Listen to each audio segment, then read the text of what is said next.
Hi! Gate exam பத்தி தான் இன்னைக்கு நம்ம இந்த வீடியோல பார்க்க போறோம். அதாவது கேட் எக்ஸாம் வந்து எந்த மாரி கண்டக்ட் பண்றாங்க? அது எவ்வளோ மார்க் கண்டக்ட் பண்றாங்க? எத்தன சப்ஜெக்ட்ஸ் இருக்கு? ஸோ இது வந்து எழுதுறதுனால என்ன பெனிஃபிட்ஸ்?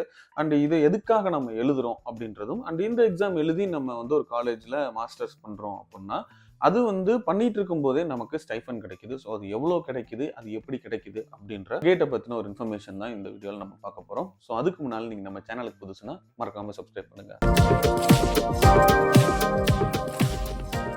ஸோ ஃபர்ஸ்ட் கேட் அப்படின்றதுக்கான ஃபுல் ஃபார்ம் என்னன்னா graduate aptitude test in engineering. So இதை யார் கண்டக்ட் பண்றாங்க அப்படின்னு பார்த்தீங்கன்னா IISc Bangalore and 7 IIT colleges சேர்ந்து இதை கண்டக்ட் பண்றாங்க. ஸோ இதுக்கு யாரெல்லாம் எலிஜிபிள் அப்படின்னு பார்த்தீங்கன்னா engineering, architecture, technology and arts, commerce, science இந்த ஸ்டூடெண்ட்ஸ் எல்லாருமே இந்த எக்ஸாம் எழுதுறதுக்கு எலிஜிபிள்.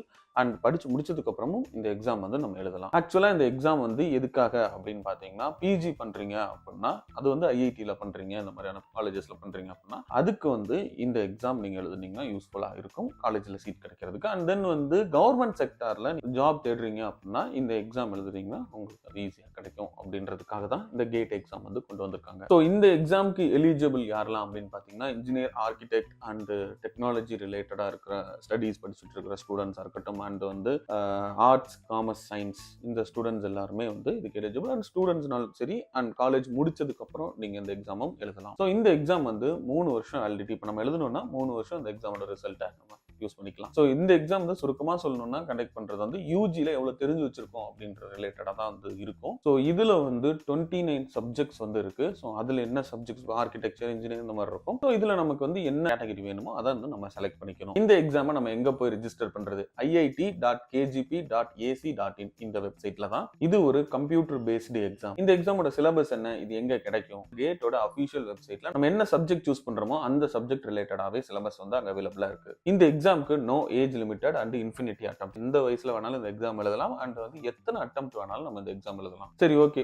இந்த எக்ஸாம் வந்து எழுதிட்டு நம்ம படிக்கும் போது பாத்தீங்கன்னா ஸ்டைஃபண்ட் கிடைக்குதுன்னு சொல்றோம்ல. ஸோ அது என்ன கணக்கு அப்படின்னு பாத்தீங்கன்னா ஆக்சுவலா வந்து ஹையர் ஸ்டடிஸ் நம்ம பண்றோம் அப்படின்னா, பிஜி பண்றோம் அப்படின்னா நமக்கு வந்து இதுக்கு வந்து 12,400 rupees வந்து மந்த்லி ஸ்டைஃபண்டா வந்து கிடைக்குது அப்படின்றத மென்ஷன் பண்றாங்க. அண்ட் தென் வந்து பிஹெச்டி பண்றோம் அப்படின்னா 25,000 மந்த்லி ஸ்டைஃபண்ட் பிளஸ் ஹவுஸ் ரெண்டலும் வந்து அவங்க பே பண்ற மாதிரியான ஒரு விஷயம் வந்து இதுல மென்ஷன் பண்ணிருக்காங்க. பட் இது எல்லாமே நம்ம எந்த இன்ஸ்டிடியூட்ல படிக்க போறோமோ அது ரிலேட்டடா வந்து நம்ம இப்போ எக்ஸாம்ல எழுதி முடிச்சுட்டு நம்ம ஒரு இன்ஸ்டிடியூட்ல வந்து ஜாயின் பண்ணுவோம். ஸோ அந்த இன்ஸ்டிடியூட்டை டிபெண்ட் பண்ணி தான் இந்த ஃபீஸ் ஸ்ட்ரக்சர் எல்லாமே வந்து ஃபிளெக்ஸ் ஆகுது. ஸோ இந்த எக்ஸாம் வந்து 70% எக்ஸாமா இருக்கும், 30% வந்து இன்டர்வியூ இருக்கும். ஸோ அந்த இன்டர்வியூ எல்லாமே வந்து நம்ம ரெஜிஸ்டர் பண்ணும் போதே 3 இன்ஸ்டிடியூட் வந்து நம்ம, அதாவது 3 லொகேஷன் வந்து நம்ம எக்ஸாம் எழுதுறதுக்கு சாய்ஸ் மாதிரி நம்ம ரெஜிஸ்ட்ரேஷன்ல வைக்கணும்.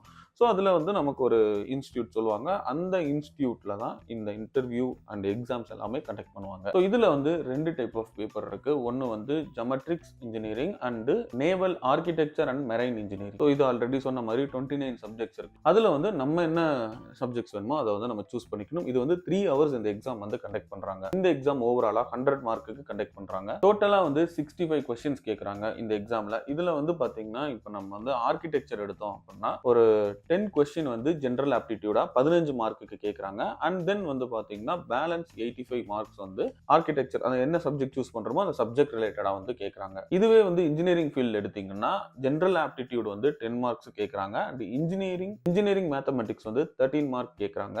அண்ட் தென் அதுக்கப்புறம் நம்ம சூஸ் பண்ற சப்ஜெக்ட்ஸ்ல வந்து பேலன்ஸ் இருக்கிற 22 மார்க்ஸ்க்கு வந்து கொஸ்டின் கேட்கறாங்க. ஸோ ஓவராலா 100 மார்க்ஸ்க்கு இந்த எக்ஸாம் வந்து கண்டக்ட் பண்றாங்க. இது என்னென்ன டைப்ல எல்லாம் கேட்கறாங்க? MCQ, MSQ and NET. So first வந்து பாத்தீங்கன்னா MCQ மல்டிபிள் சாய்ஸ் கொஸ்டின். இது வந்து 1 மார்க்கும் இருக்கு, 2 மார்க்கும் கொஸ்டின் வந்து கண்டக்ட் பண்றாங்க. ஸோ இதுல வந்து பாத்தீங்கன்னா ஒரு கொஸ்டின் கொடுத்து 4 ஆப்ஷன் கொடுப்பாங்க. 4ல ஒரு ஆன்சர் கரெக்டா இருக்கும். ஸோ அந்த ஆன்சர் நம்ம செலக்ட் பண்ணணும். இதுல நெகட்டிவ் மார்க்கும் இருக்கு. 1 மார்க் கொஸ்டின்னா 1/3 அந்த கால்குலேஷன்ல நெகட்டிவ் ஆகுது.